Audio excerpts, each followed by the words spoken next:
Hello, everybody. Welcome to the Claw and the King podcast. I am joined by my co-host, Dopey, aka Oscar. How are you, my friend? I'm doing well on this fine Sunday morning. It's hot outside. Yeah, it is. Summer's I'm wearing here. a jumper for some reason. I don't know why. Who knows? But yes, a lot has happened in the world of sport that we might get into. Obviously, with basketball, our main sort of talking point of this podcast. It's been quite a few developments early on in the season. Very interesting ones. Now, I think it's more, like obviously with our episode last week, if you should, essentially I think it's more of an expansion of our initial thoughts surrounding that. I feel like, just to cap it off quickly, our takes on how bad Philly and Milwaukee are have kind of exacerbated, especially with Philly. I mean, they're in like crisis mode and it's, 15 games in. And I think our sort of estimations on how good maybe the Cavs were playing, obviously we didn't see this coming from the Cavs, but the Celtics obviously looked great. The Warriors looked great early on and they still look solid. And obviously your take on the Lakers, which was probably criticised at the time for saying that Anthony Davis would be a Triple Crown winner, essentially, winning the MVP, Defensive Player of the Year. What else? Most Improved, probably, you had him in there.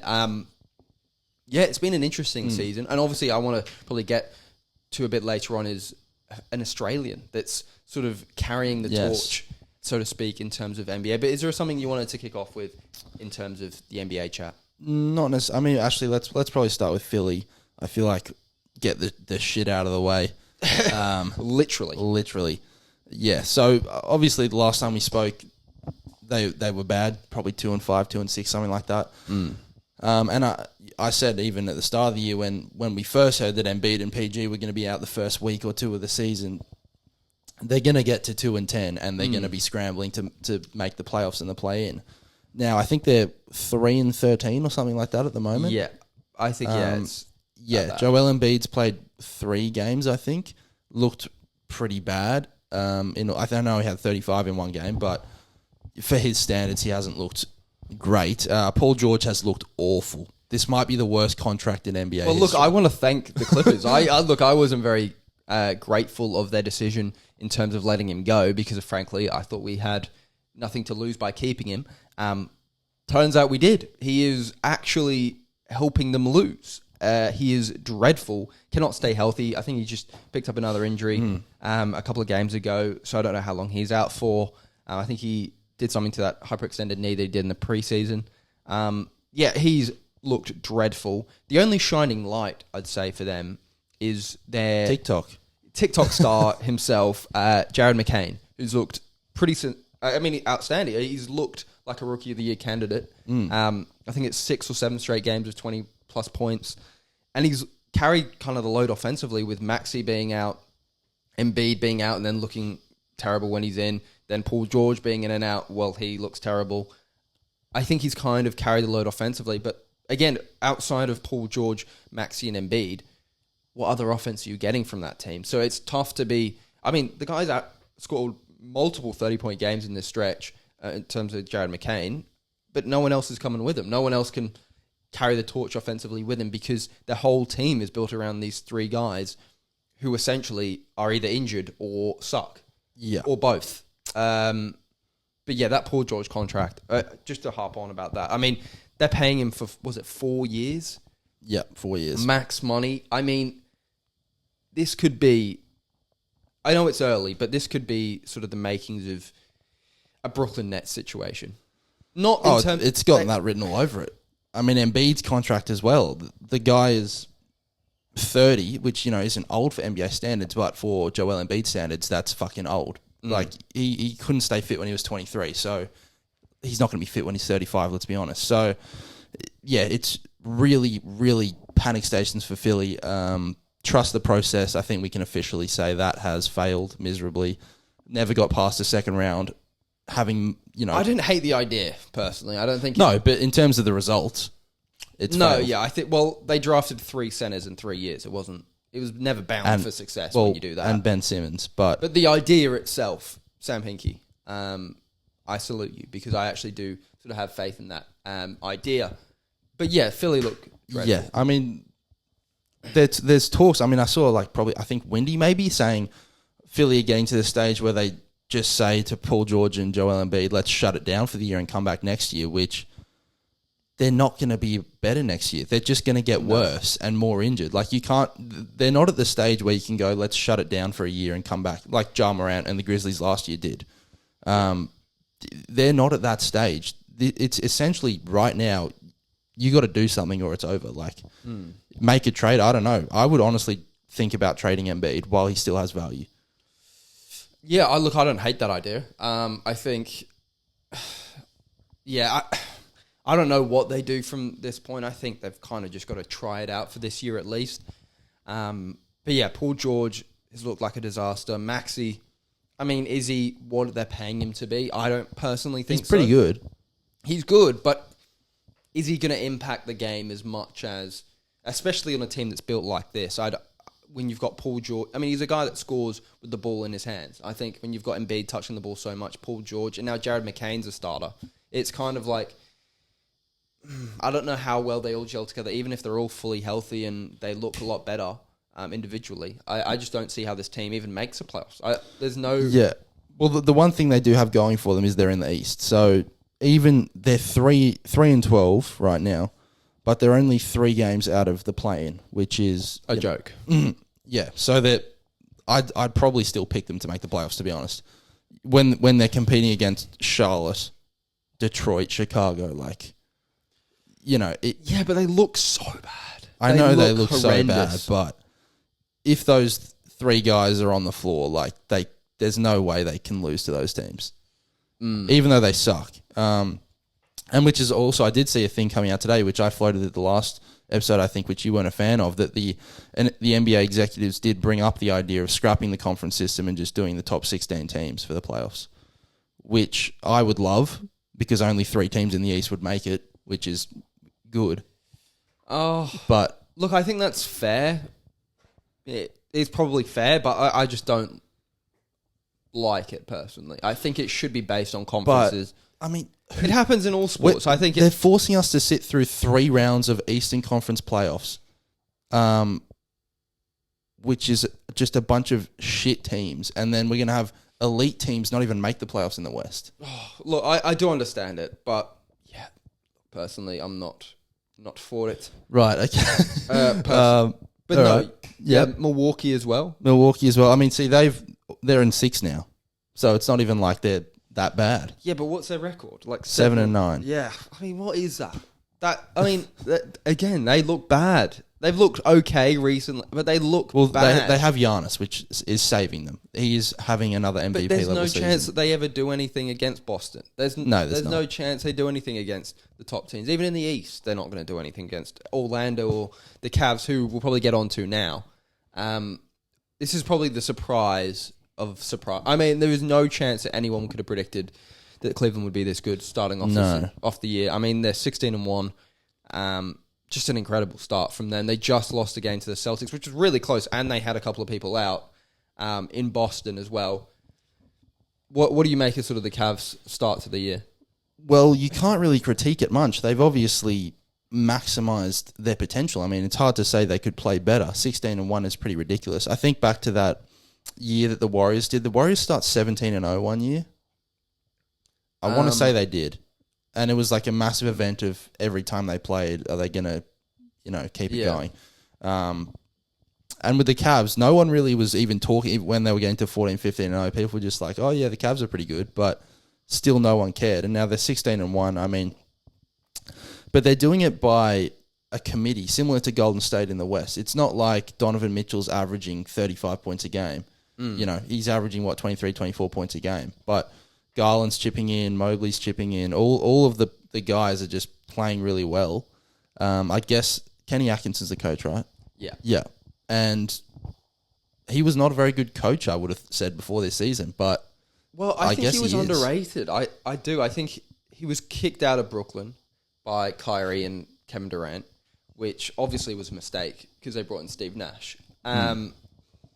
And I think wherever he's gone, he's looked decent. I mean, he's got like a commanding presence about him. He's not, I don't think, a quiet coach. I think he's more of a motivator, from what it seems like anyway. And look, he's coached really well. I mean, remember with that Brooklyn team, I think he took them to the playoffs when D'Lo was their like main player.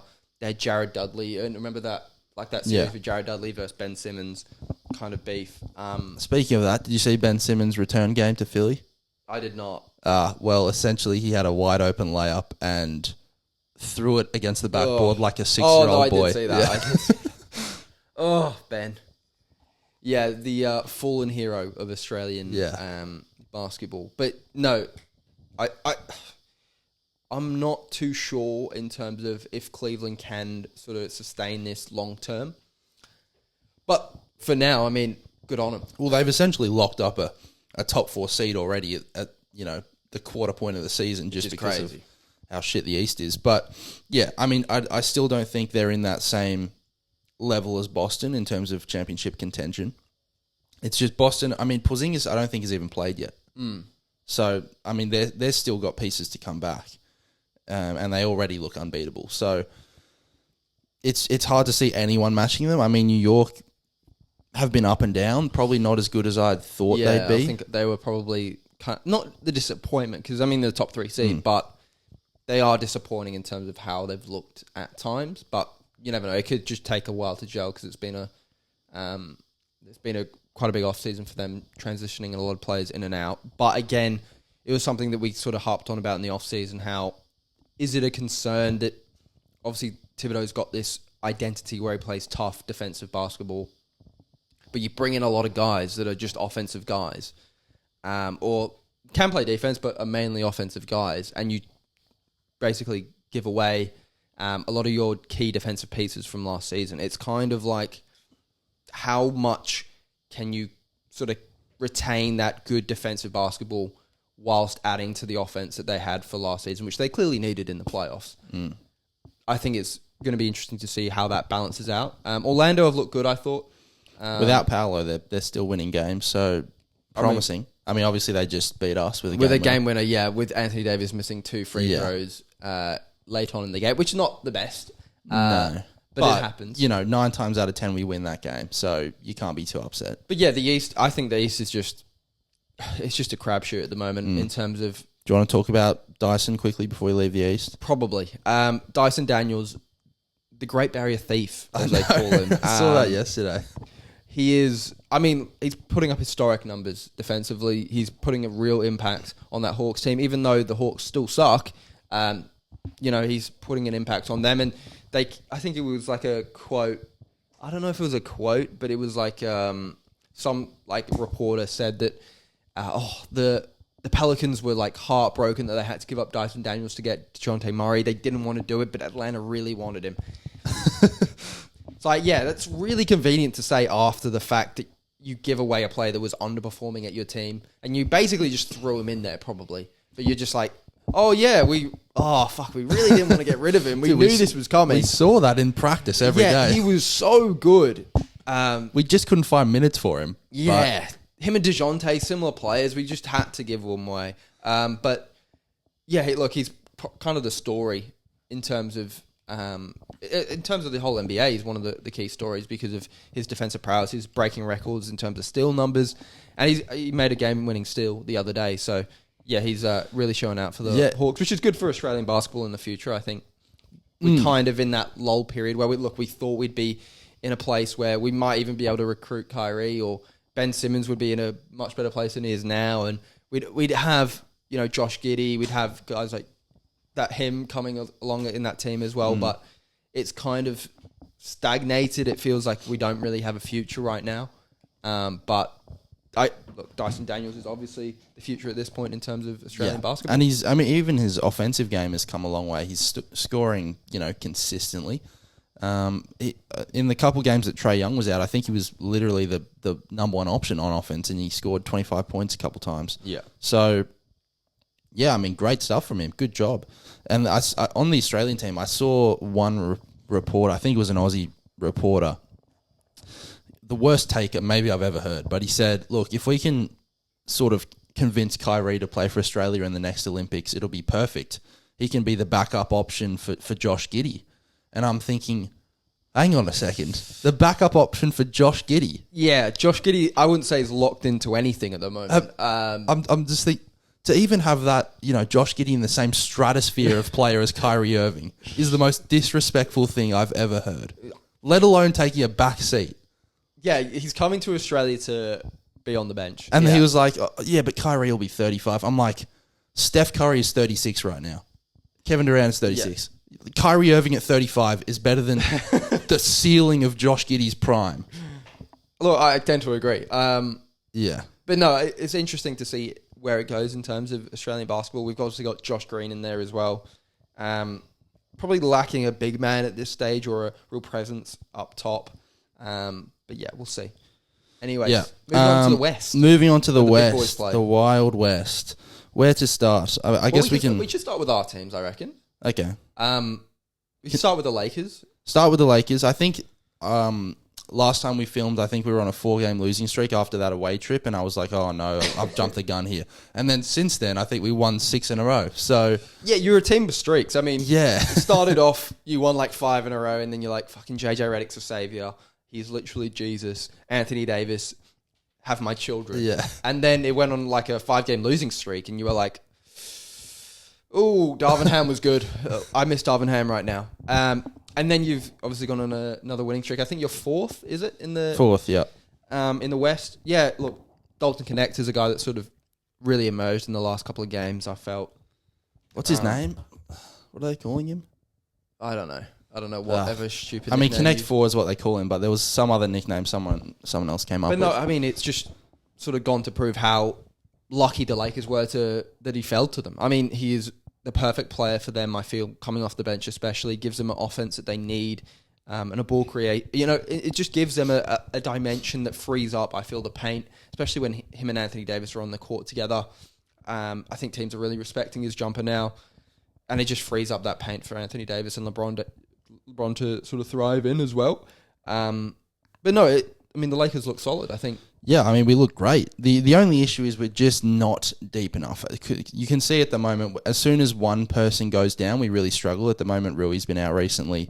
Obviously, Vanderbilt hasn't played yet. And as soon as one guy goes out of that sort of top 7, 8-man rotation, we really struggle when we need to, Max Christie's getting extended minutes. And he can make some shots, but he's a bit of a brick. Gabe Vincent getting extended minutes. Oh, did you see that? 3 games that he's had this month with like 0 points, 0 rebounds, 0 assists. Yeah, he needs to be studied.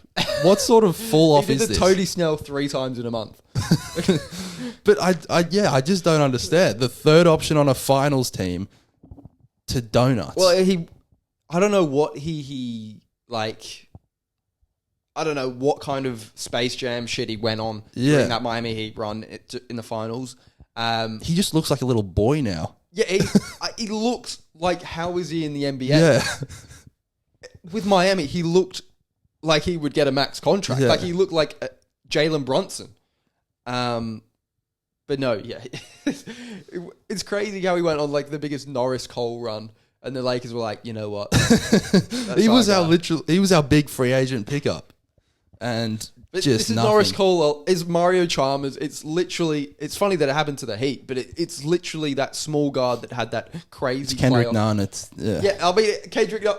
What is with Miami? I know. With these tiny guards that just play unbelievable for them in the playoffs. And then when they get to the Lakers, they just fucking stink it up. Yeah, it's really not a good pattern that's developing. But, you can't hate. He's, a bench player at this point. We don't really need him. D'Lo, you suck.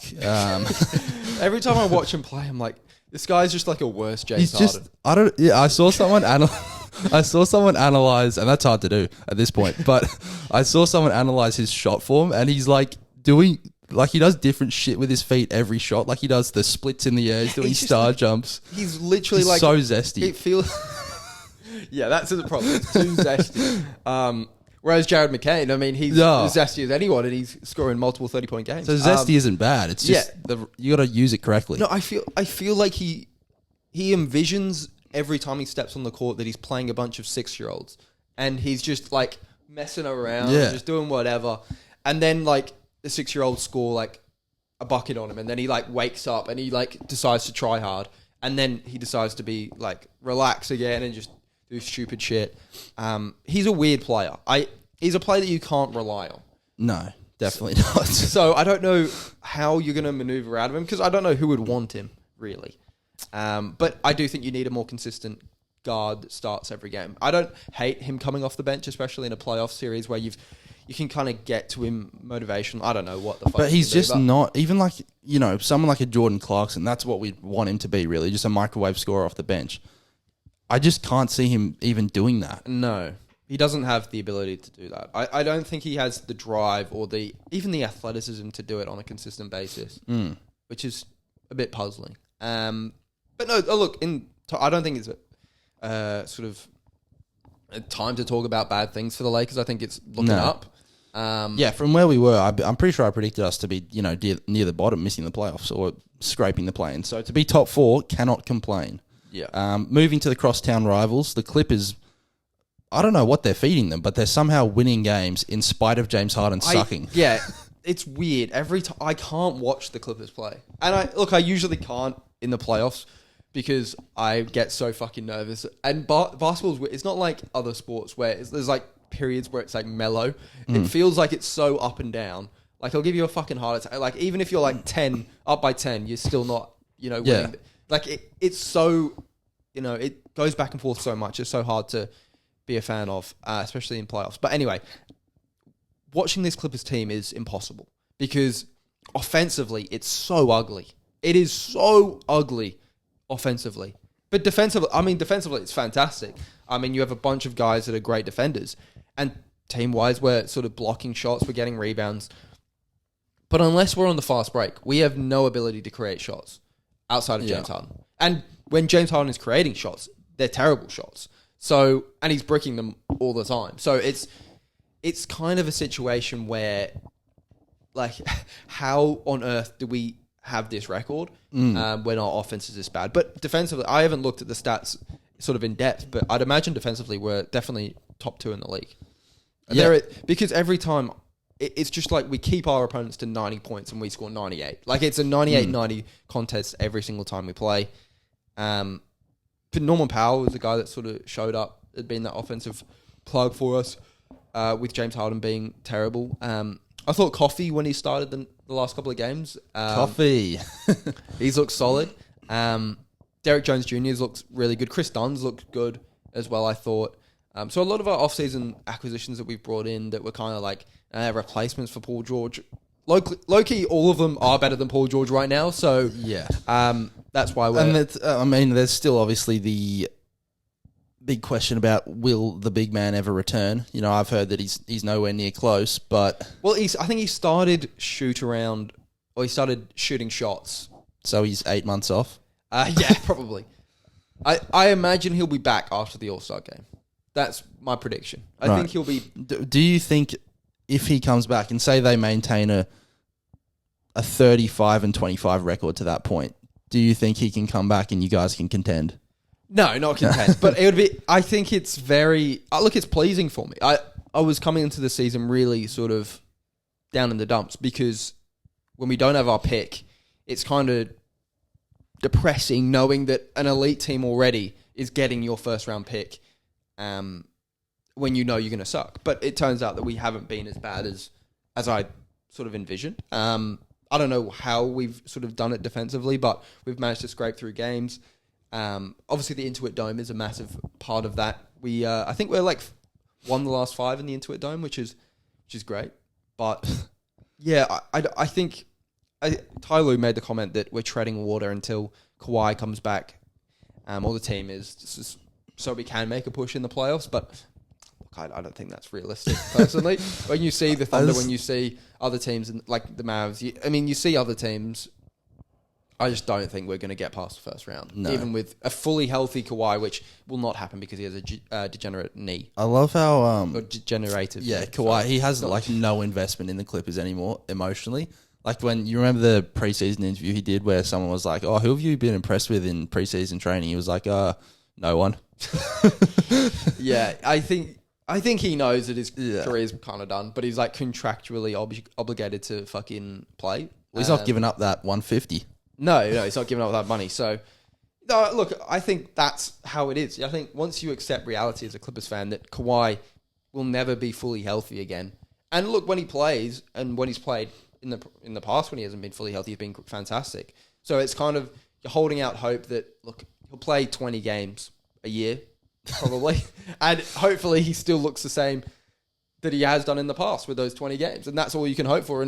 But it's just such a pattern. Like he'll come back, average 30, he'll get some crazy poster dunk, and you're like, how has this guy got issues? He looks, perfectly fine. And then he'll do an innocuous thing. He'll like reach down, look like, it's minor pain, walk it off, and then you won't see him for a year. That's the worst thing about it. It's, and that's why I feel bad for him almost, and that's why Stephen A's it's kind of being, I mean, he was wrong about Kawhi, I think personally. I think to call him the worst superstar ever, I think is extremely harsh and really unfair, given the fact that his knee is literally falling apart. He has nothing to do with it. I think for fans especially, and it's easy to compare the two, but it's easier to stomach a player being out for a long time when they see a gruesome injury like Paul George's. And Paul George having injury concerns and injury problems throughout his career. I think it's easy to comprehend because of how bad his injuries have looked. But Kawhi, I mean, in that Dallas Mavericks series, where we were up, we were looking good, we were probably going to win the whole thing. And yeah, he hits the defender in the knee, and you feel like it's just a knee clash. I mean, it's like so small, and he's just like walking off. And then you find out like he tore his knee, and it's just, it's really, really sad to see how like minor, and I think it is honestly minor injuries every time, but because his knee's so fucked, he just can't, like even a minor injury is like a 10-month setback for him. And it's just a what if, and it's sad that it happens to your team.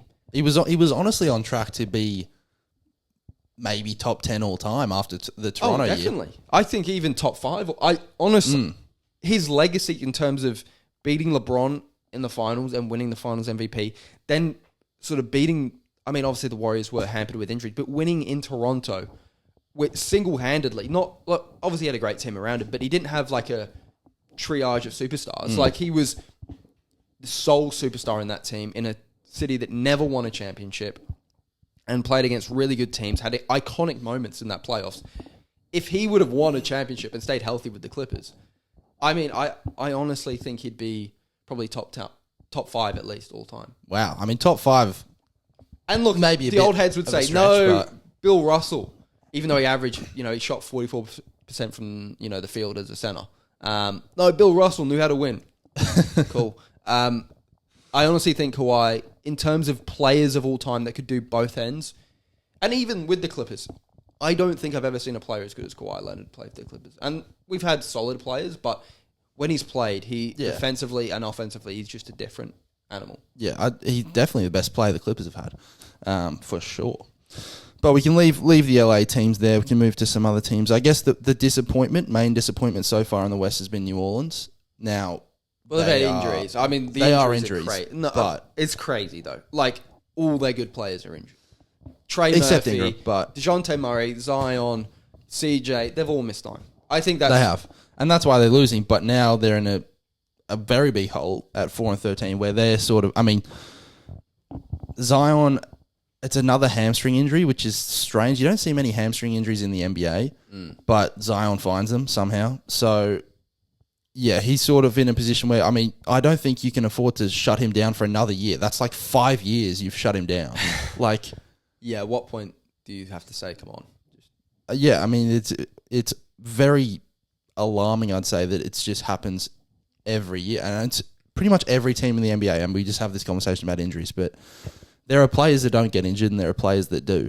And Zion Williamson has not been healthy once. Yeah. So I feel bad for him because, again, it's similar to the Kawhi thing. It's out of his control. I think it's how his body is naturally built is not meant to play basketball and to jump and run like he does.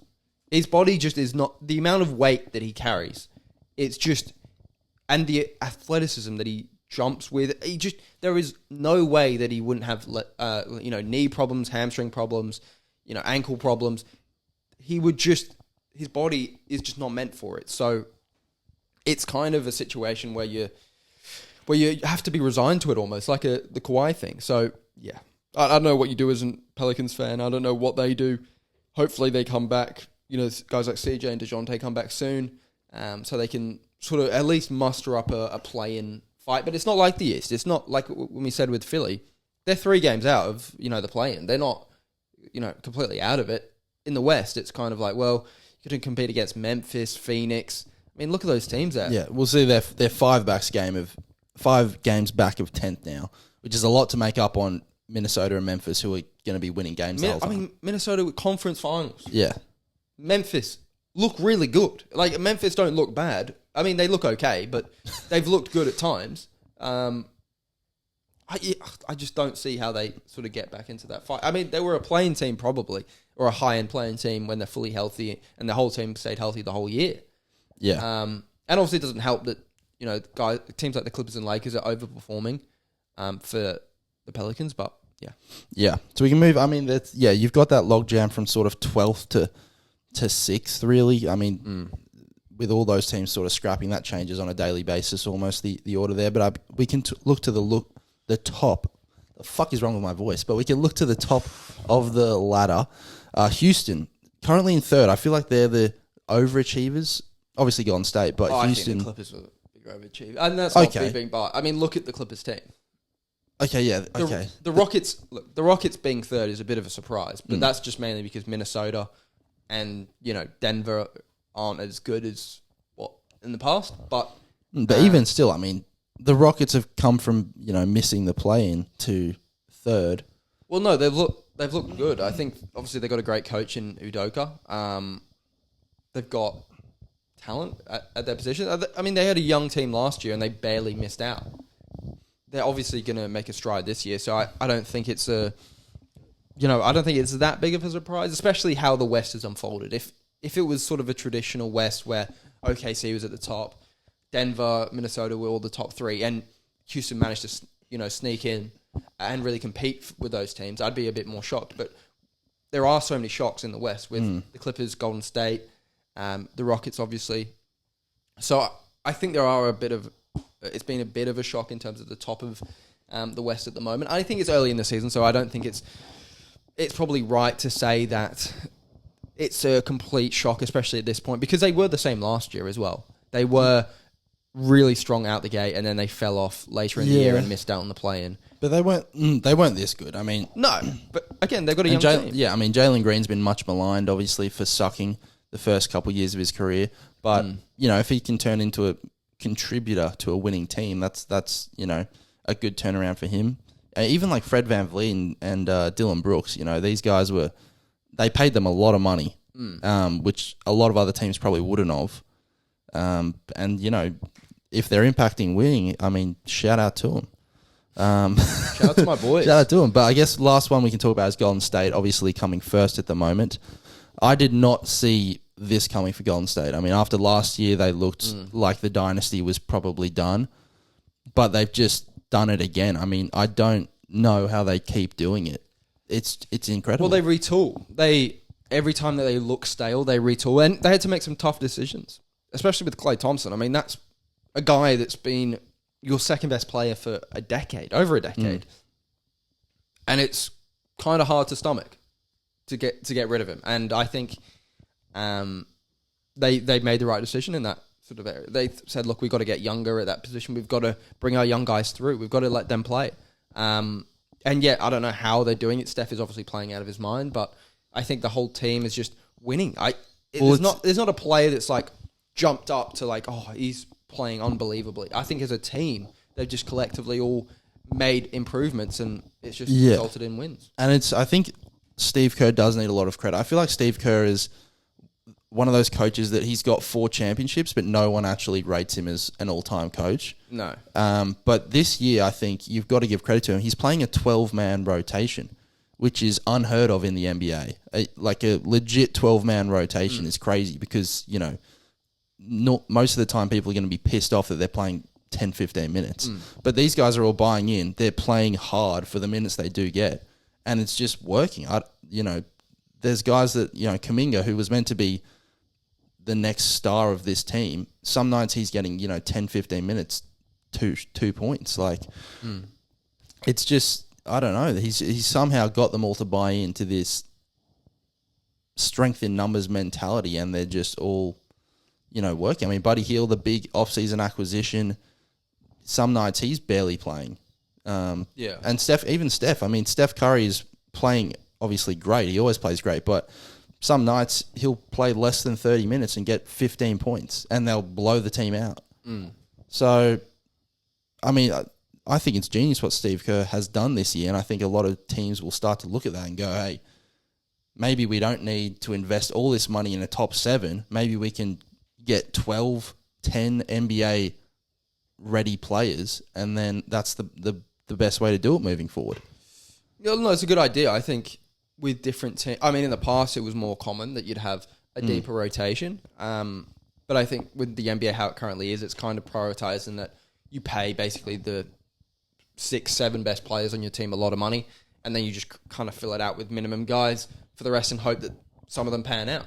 I think they've kept and invested in a lot of those fringe players. Like you said, I mean, Moses Moody, Gary Payton's been there for a while. I mean, he's been there forever. But he stayed there as sort of their sort of coming in option. Well, he went and came back. Yeah, well, he went and came back. But he's been around there for forever. And I think it's kind of interesting to see how they've sort of prioritized keeping the deeper players or the guys further down on the bench rather than the top players that they had who played a ton of minutes last year.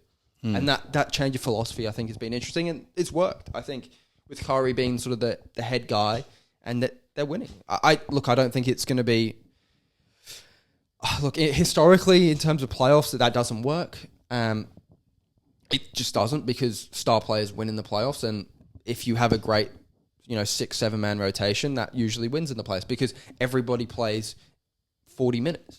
No one, none of your starters play, 30 minutes like they do in the Warriors at the moment. So it's a bit different in the playoffs, and it'll be interesting to see if it works there. But for right now, they're looking great, and you can't fault them. Yeah. I mean, I'd say the one thing they may struggle with is the center position.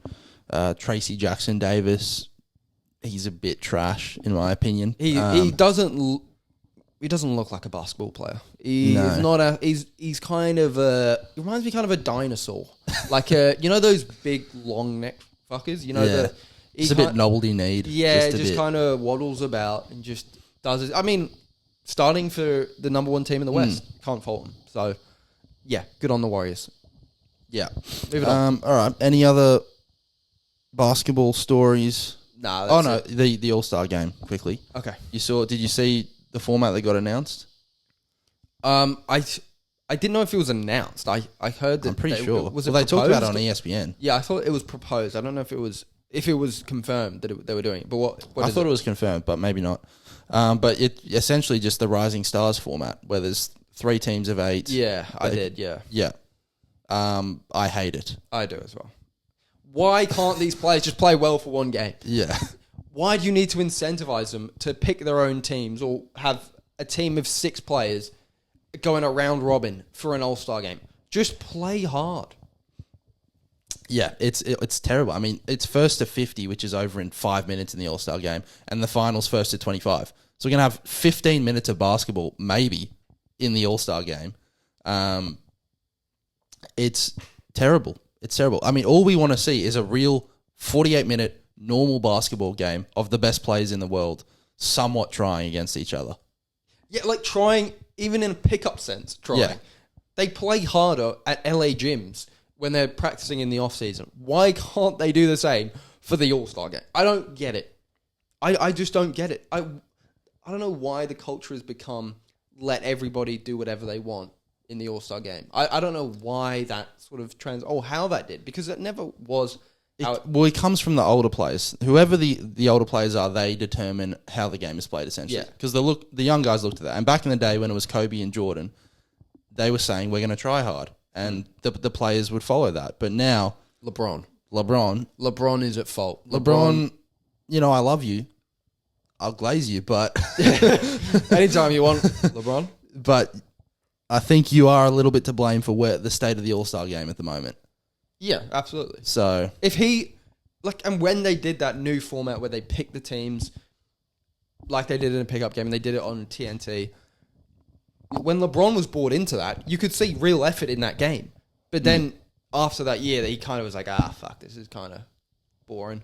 Let's just do what we usually do and just muck around. And he has a massive impact on it. And he just kind of just laissez-faire, just does whatever he wants. Let's throw an oop here. Let's, shoot a 3 from half court. Who cares? It's just a shame how that event has turned into the worst event. I mean, you've got the skills challenge on that weekend, and it's still better than the All-Star game. Whereas in the past, it's been the sort of the highlight of the weekend. So, yeah, I don't know what they do to fix it. I don't think this is the solution. No. And look, they've got a tough task to set out for them. It's not an easy job for Adam Silver or whoever is ahead of sorting this out. It's not an easy job to fix the All-Star game. I mean, it's been in fucking peril for multiple years. Yeah. But, I mean, it has to come from the players. Like, they have to have some sort of pride in wanting to put on a good product. I mean, if I was involved in it, I'd like to think that I'd, put my best foot forward. It's your audition right now. I mean, money if it needs to be. I mean, give them $5 million each if it needs to be. But money doesn't matter to them. With these players, they're on $200 million contracts for 4 years. It does not matter. The concept of money is not real to them. Money does not mean anything. Yeah. It does not. Making it $5 million prize and where they get like $200K each. That does $5 million each. $5 million each. There's 12 of them. The NBA makes $120 million on an All-Star game. Makes a lot of money. $120 million on the purse for an All-Star game. I'm sure they could afford it. No chance. But yes, if it does turn out to be that fucking 3-team thing, and I heard the 4th team was going to be whoever wins the Rising Stars. I mean, I saw that. Chuck that right in the bin, please. Yeah, I'd love to see fucking Jared McCain and or if it is literally the rookie or the isn't there a college team? I don't know. I just saw that. I saw that the Rising Stars team has a chance. Whoever wins a Rising Stars game gets put into the fucking All-Star. Yeah. Great. Good idea, guys. And they'll win. That's the bad thing. That's not saying that they'll do bad. They will genuinely care. So they will win. Yeah. They will actually win the thing, which is just an even more further indictment on how bad the state of the All-Star game is. The fact that a bunch of rookies will be apparently the best players in the world. Yeah. But maybe that is what I assume what the NBA is thinking is that they're not going to want to lose to a bunch of rookies, so they're going to try. Yeah, that's what the thought is. However, I just think it's a bad fucking idea. All of it's a bad idea. It is, it's a bad idea. So hopefully that doesn't happen. We'll see though. Obviously, All-Star game's a couple months away.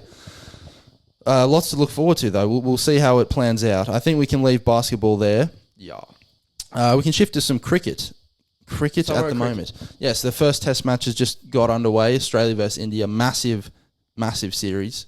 The only 2 real test series you care about are India and England. Yeah.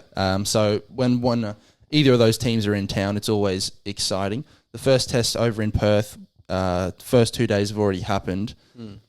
Not looked too good for Australia. It's looked good for an English fan's perspective, as I am. It's looked great. Great cricket. Australia bowled out for 100. They bowled India out for 150. Think, this is a breeze. Get bowled out for 100, and you're like, it's just one of those games. It's tough to get runs. India go on to score like 170 runs. For none. Right.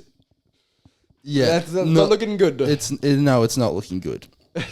And for me at least, it's already, I'm analysing the team, maybe over-analysing the team, but I'm going through the list and I'm thinking, what's actually going on here? Obviously the age of the team has to be criticised. So beautiful. I get so happy thinking about how, because in fairness, Australia has dominated England for the majority of my adult life. In fact, all of my adult life and the majority of my life. It's so pleasing to watch them fall apart from old age all of these fuckers who've played in this team for decades. They've been there for so long and I know they have nothing to back it up. All McSweeney looked terrible. They've got nothing. He's the only person under the age of 30. They have nothing. Debutant. They have absolutely nothing. And look, again, Stark looks good. Hazelwood looks good. Lyon looks okay. Like they don't. The bowlers don't look bad. It's just the batting. It's the batting falling apart. But then the problem is, once you start to try and fix the batting and bring all these young guys in, all the bowlers will retire because they're all old as fuck. Yes, but all of them will retire within a year or a 2-year span, which is devastating because the problem that Australia's the reason why they've won, in fairness, is that they've kept the same team together. The problem with not mixing it up from time to time is the fact that you don't give any of the young players experience during that time period. So when those young players turn into, their prime and get to the 27, 28s, they haven't had the necessary experience to far too young to be playing for Australia. Well, yeah. 27, 28. Yeah, they've got to be 38, surely. But yeah, I mean, like Khawaja, we've just spent an entire year trying to find David Warner's replacement. We've come up with fucking McSweeney. Khawaja's gone as well. And if he's the best we've got, who's the second best? Because Khawaja's fucking washed, okay? And then Labuschagne's gone. Labuschagne, let's be honest, he hasn't been good in 5 years. This guy, they've got to keep him. Who else are they going to play? This guy is trash. Davey Warner was looking in the commentary box looking, I could fucking play in this team still. Fuck yeah. I mean, well, he put his hand up before the season started. I'm thinking, can we actually get him back in? Steve Smith, he's gone. Well, he can't even face a ball at this point. Mitch Marsh, old as... They're all old. They're all 35 years old. It's hilarious. Yeah, I mean, Travis Head, Mitch Marsh and Carey, they've been good recently, but they're old. Carey is old. When he was brought in, he was an older player. Yeah. I mean, do we even have any other wicket keepers? I don't think so. Again, that's a problem. We've got Josh Inglis, I guess, but we have no idea who the next in line is because they haven't played a single second for Australia because they've only played these 11 guys for the past 20 years. Yeah, and all the newer players are manufactured white ball players, 2020 one-day players, Josh Inglis, Tim David, the guys that are getting opportunities in the one-days. What's his name? Fraser McGurk. Yeah. These guys can't play test matches. Yeah, the only first elite sport in cricket that they've played is in the Big Bash. Yeah. Because that's all they can fucking play. Because Nathan Lyon, Steve Smith, Marnus Labuschagne, Travis Head, they've all blocked up the development for all these younger players. And I don't blame those players, but I think it's the fault of, Cricket Australia. And the selectors, I don't know how they did not see this coming. And look, it's very premature to say this. Yeah. Half a test match. Half a test match. It has not even gone by yet. But I mean, I could see this from a mile away. I mean, even you talk to Australia, and as an England fan, you have a bit of chat and you're like, well, you're not going to win anything in 2 years. And even when you talk to Australian fans about this, they're worried as well. They're like, fuck, yeah, actually, we don't have anyone. We've only seen these players play for 15 years. And what are they going to do now when they all retire in a year? Because I don't get how this was not thought about. They are all 36 years old. Well, it must have been thought about, but I think it was just put on the back burner of let's just milk it until they can't. It was and then, fuck, we just got to win as much as we can before we get fired. And to be fair, they've won a lot. They've won the World Test Championship, One Day World Cup, 2020 World Cup. They're fantastic. But yeah, as soon as they retire, it's going to be a domino effect. They're all going to retire within, like I said, 1 or 2 years. And they're just going to get worse and worse and worse. And then they're going to be losing to, the West Indies at home. Well, we did lose. We lost a test to them last year. You already did that. Yeah. No, I want to see the Ashes. The problem is it won't be because I think the next Ashes is the Australian one, right? Next year. Yeah. So the problem is we got a year. I still think the majority of them will be there for that Ashes. So it's not going to be as sweet then. But as the England one. But if you beat that team, it'll be sweet. But the England one in what would be 3 years' time. Mm. Oh, that would be beautiful. That would be absolutely beautiful. And then when you come back to Australia, they're going to be crap. They're going to be so bad. And I can finally get the revenge after watching this. So James Anderson will still be rolling out. Yeah, James Anderson will still be there. But no, yeah. What a summer of cricket it is set up to be. Yes, well, at least it'll be competitive, I think. Will it? It looks like a friggin' It does, bloodbath. but they can't. I mean, they can't bat that poorly again. I think they can. Labuschagne looks shocking. McSweeney is a rookie who his first at bat looked horrendous. Khawaja is gone. Steve Smith is gone. Look, the middle order and the middle order's really good, but the issue is they can only score at a one-day sort of pace. So if the top order falls over, they're fucked. Yeah. And then you're left with the tail, who you have the best batting tail in the world, probably. So you're just relying on the tail. Mitch Stark was the MVP of that innings. It's hilarious. The top order is so falling, and you've got to replace them all at once. It's a joke. It is, yes. But, I mean, we can quickly talk about India as well. Jasprit Bumrah. Oh, yeah. That guy is a fucking beast. He's unreal. That's the problem with what you're facing. It's the best bowler in the world. And you're playing, not the best. But India is sort of in a similar position. I mean, Kohli is trash now. No, but they played a lot of their young players. To be fair. I mean, this Jaiswal that's currently... They brought in. He's about to get 100. He's 22 years old. They have a good mix of young and old.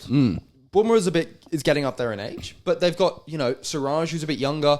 Pant's a bit... I don't know how old... Rana was on debut, I think. Yeah, so they've got some young and old players. That's how you do it. That's how most teams function, is by playing young players with the older players. So when the older players retire, the younger players can replace the older players, and then the new young players can come in. That's the cycle that most professional sports teams work, unless you're an idiot who just decides, you know what, let's ride this till the cows come home. Well, we are a senior citizens club at Cricket Australia. I mean, Scott Boland's the next bowler up. He's 36. 33. So look, we've got Scott Boland in the wings, don't you? I actually heard that from an Australian. I was talking with an Australian fan, and he was like, "Yeah, but we got Scott Boland coming up." I'm like, he'll retire a year after the other guys retire. Oh, it's hilarious. It is, yeah, it's hilarious. So, well, it's not hilarious, obviously. Anyway, I'm an Australian fan. My laptop might run under charge soon. So what is the charge on? No, but it's dodgy. It's a dodgy one. Anyway, let's move on. Why don't you go red? Let's do quickly. Do you want to hit one more sport and then we'll be done? UFC. Last week we watched obviously the John Jones card, and John Jones won. To everyone's shock and great surprise. Fantastic. What were your thoughts on the fight? Again, from a lot of people that I talked to, John Jones looked okay for most people. Like, people thought John Jones looked because good. they're not educated. But yeah, they're not. They didn't realise Stipe Miocic was a walking punching bag. Yeah, I don't think Jones looked that great. I thought he looked fat. And look, he has looked fat at heavyweight before, so it's not the first. But I think he looked overweight. He didn't look athletic. He could still fight, but he was fighting a guy that hadn't, gotten off the couch in 5 years. And who was still severely scarred from the Ngannou incident. Incident. Or, like, murder, I should say. I don't know how anyone came away with that. Like, yeah, John Jones could beat Aspinall. 100%. I honestly think Aspinall should be the betting favourite going into that fight. Yeah, Aspinall schools him, I think. Well, I don't know about schools him, but... Well, there was interesting development after the fight in terms of... Because John Jones in the octagon said, I'm not retiring, guys. You might get what you want. I love God. I love Trump and God. And then in the press conference, he's like, yeah, I'm not making that Tom Aspinall fight. I'm going to fight Pereira. And it's like, well, why did you say that we're getting what we want when everybody wants the Aspinall-John Jones fight? Yeah, well, it's... No, you guys want the Pereira fight, right? It's like, no, you guys are getting what you want. Nope. It's Rashad Evans. It's Rampage Jackson. Yes, but Dana White has very clearly said he's going to try to make the Aspinall-Jones fight. No chance for Pereira. Sorry, mate. Well, that's what he said. He essentially said, Dana said in the press conference that there is zero chance that it's either John Jones retires or he fights Aspinall. There is no other option for him. Now, I don't know. What if John Jones says, no, I want to fight someone else. And I want to relinquish. And it might be a case if he has to relinquish his title, which is crazy. Yeah. That is crazy ducking. Yeah, you can't be called the GOAT relinquishing a title. You lose if you're the GOAT. That's what happens. Okay? Your legacy will not be tarnished if you lose to Aspinall. It'll be tarnished if you try and protect this belt like your life depends on it. And Cormier said an interesting thing about it. It's like, well, look, when I was... And look, it's different because Cormier was still in his prime, and his prime was a lot later. His prime was really into his late 30s when he fought John Jones. And he was still really good when he fought John Jones. But I think he sort of said, that's what you do as a champion. You have to fight the good prime guy in his prime when you're older. That's what you have to do to pass the guy. You either retire on top or you fight the guy that's coming up and that you need to beat. Or that wants to beat you, or even the fans want to see him beat you. You've either got to retire or do that, and you can't just relinquish a title or hold on to it for dear life. Yeah, and I can just see it going into one of those negotiation sweepstakes where John Jones asked for like $30 million or something for this fight, which is essentially, a lot of people forget, but that's what happened when they were trying to make the Ngannou versus Jones fight, which took about 3 years. John Jones demanded, X amount of dollars. The UFC were like, there's no way in hell we're giving you that. And that was his excuse for not moving up and fighting Ngannou, which obviously he just didn't want to fight Ngannou. Yeah. So, and he's done, and if he values his legacy as an undefeated guy so much that he doesn't want to face the best guys, that's fine. That's his prerogative, but I think it is a real sort of tarnish, even more so than losing. It's a bigger tarnish on his legacy that he wants to avoid this fight and avoid the fight that people want just because he thinks he will lose. Losing happens in MMA. Fighters lose. And it's part of the business. So if you end up losing, it's not the end of the world. It might be to you, but it isn't to your legacy in total. No. And everyone does want to see him lose at least once. Well, I think, especially to Aspinall, I think they didn't want to see him lose to Miocic. I mean, God, no. I mean, if Stipe won that fight, I'd be like, oh, God. You got to go through this shit again. It'll be a rematch. They'll be, oh, no. But no, I think most people want to see John Jones succeed up until Aspinall. And I don't think it's more that people want to see John Jones lose, unless you actually don't like him, which most a lot of people don't. But I think it's more that people want Aspinall to sort of crown himself as the new heavyweight king. Yeah. But also, if he does beat Aspinall, then he is legitimately, undisputedly the GOAT. Yeah. Like, that would be the best win of his career, I'd say. Yes. Because it's the first fight he's been undersized. Overweight. Yeah. Old, yeah. So it's an opportunity for him to cement himself. But I think he already views himself as the GOAT because of his record already. And he's got, and I've said he's a GOAT because I think his record is unmatched even with the sort of the drug incidents. But no, I think he needs this fight to really cement as the people's champ, if he so said, he thinks that he is. If he wants to cement himself as sort of the most popular guy in the UFC, he needs to fight Aspinall. And Aspinall wants this fight. Like you said, I don't want it to be a Francis situation where it's, a 3-year negotiation. I mean, straight after that fight, people were like begging for them to make that fight straight away. And that's what it felt like watching it. The Stipe Jones fight. It was like, all right, let's get this Aspinall fight sorted. As soon as the final bell rang, as soon as he knocked him out, it was like, all right, let's get the Aspinall fight sorted. And then I have something to look forward to. But now it's just like, it's going to be like a 2-year process, and it's going to be a Chandler situation where he's just, hey, you're still there? No. Yeah, let's get the fight done. It's sorted. Oh, no, you pulled out. What would ruin it if they tried to do the Ultimate Fighter with it? I mean, just book the fight. We don't need any bells and whistles. Just book the fight. I'm quietly confident that it might actually happen. I don't know why, but...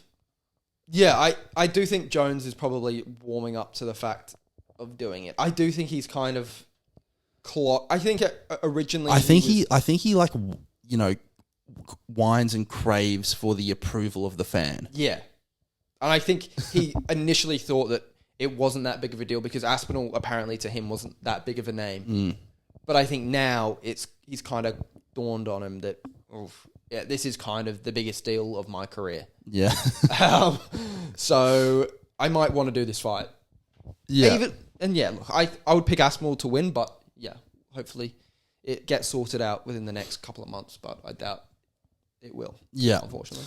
All right. I think we can leave it there. Well, just in the safety of keeping this podcast going, and not having to refilm. So thank you for listening. We had a good NBA chat, I thought, today. Very really good. in depth. But yeah, if you liked, like and subscribe, and yeah, peace out. Peace out.